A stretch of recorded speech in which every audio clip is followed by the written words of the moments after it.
Good morning everyone. Tara magbasa na tayo ng ating libro, Magandang Balita, Biblia. Today is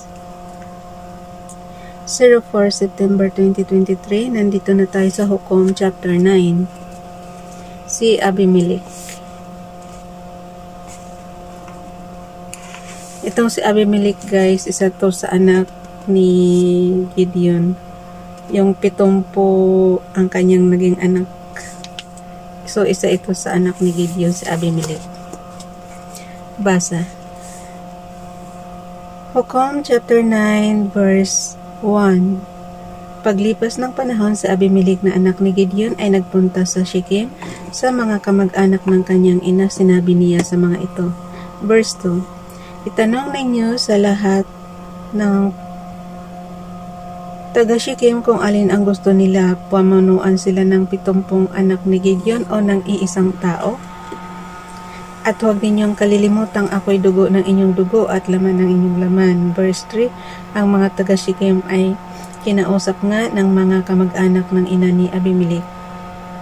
Pinagkaisahan ng mga ito na siya na ang mamahala sa kanila sapagkat siya naman ay kamag-anak nila. Verse 4, binigyan nila si Abimelech ng 70 pirasong pilak mula sa kabangyaman ng templo ni Baal-Beret. Ginamit niya ito bilang pambayad sa ilang taon roon na walang magawang magaling at sila'y sumama sa kanya. Verse 5, nagpunta siya sa Ofra, sa bahay ng kanyang ama at pinatay sa ibabaw ng isang malaking bato ang kanyang 70 kapatid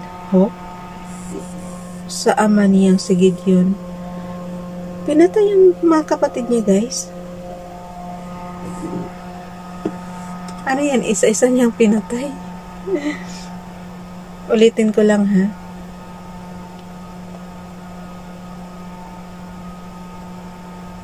Pitumpo ang naging anak ni Gideon. Diba? So, kung pinatay ang 70, di walang natira. Nako po, nagmat na naman si, umandar naman yung mathematics natin dito. Hindi kasama siya kung diba? Okay, ulitin ko lang. Nagpunta siya sa Ofra, sa bahay ng kanyang, yung verse 5 guys, Hukom chapter 9 verse 5, basahin niyo ulit.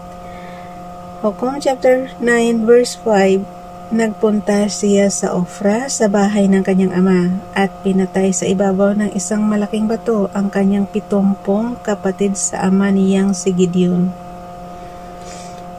Lahat ay napatay niya liban kay Jotam na siyang pinakabata sapagkat nakapagtago ito.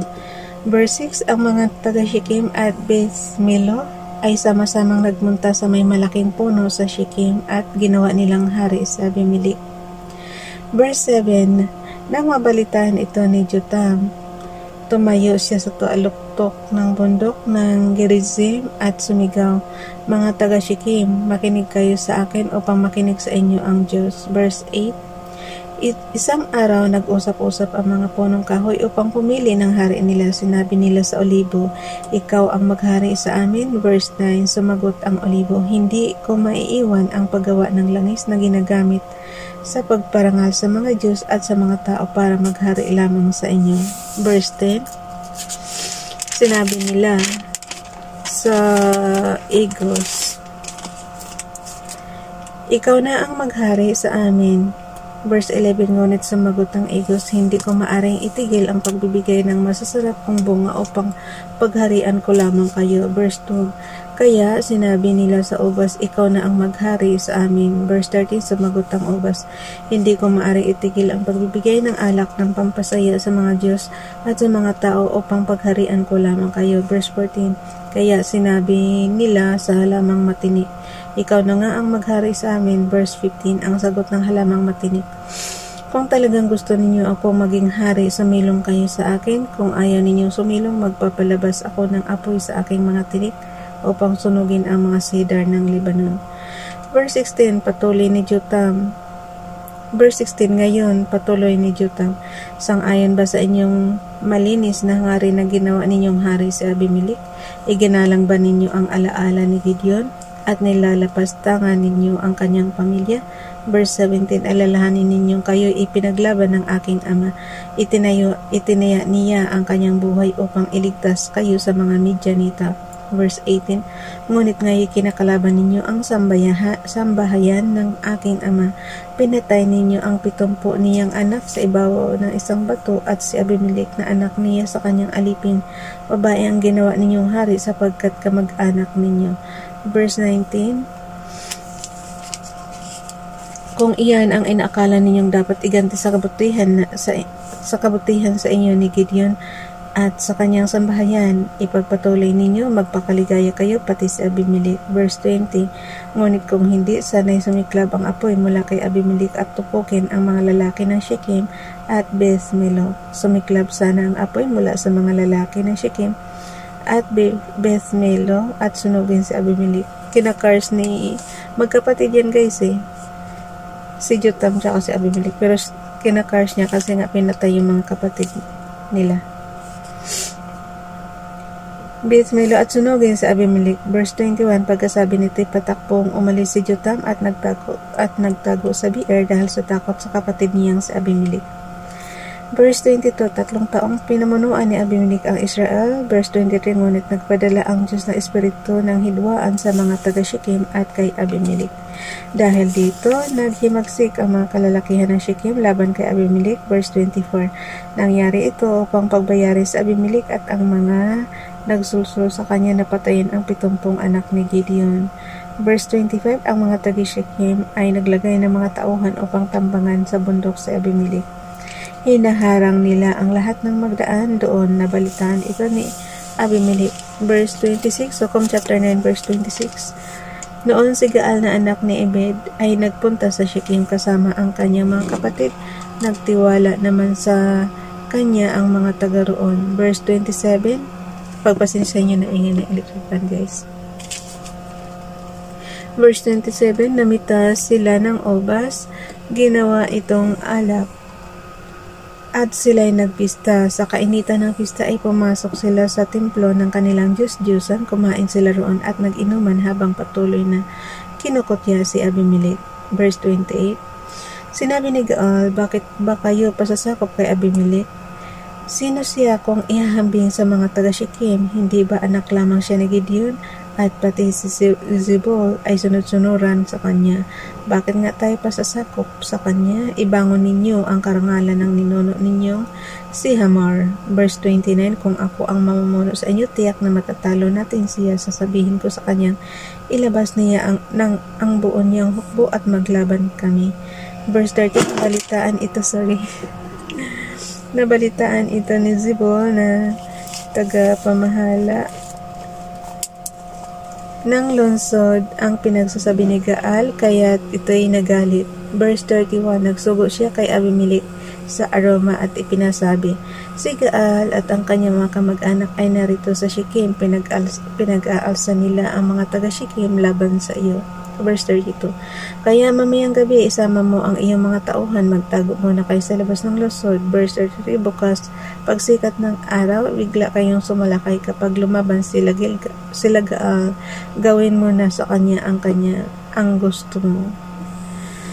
Verse 34, kaya lumakad si Abimelech at ang kanyang mga tauhan, sila'y nag-apat na pangkat at nagtago muna sa labas ng Shechem. Verse 35, kinaumagahan tumayo si Gaal sa may pagpasok ng lungsod. Sina Abimelech naman ay lumabas sa kanilang pinagtataguan. Nang makita sila ni Gaal, sinabi nito kay Zebul, may mga taong nanggagaling sa kabundukan. Sumagot si Zebul, anino lamang ng bundok ang nakikita mo, ang tingin mo lang ay tao. Verse 37, sinabi uli ni Gaal, may mga taong bumababa sa may burol, may isang pangkat pang nagmumula sa may sagradong puno ng ensena.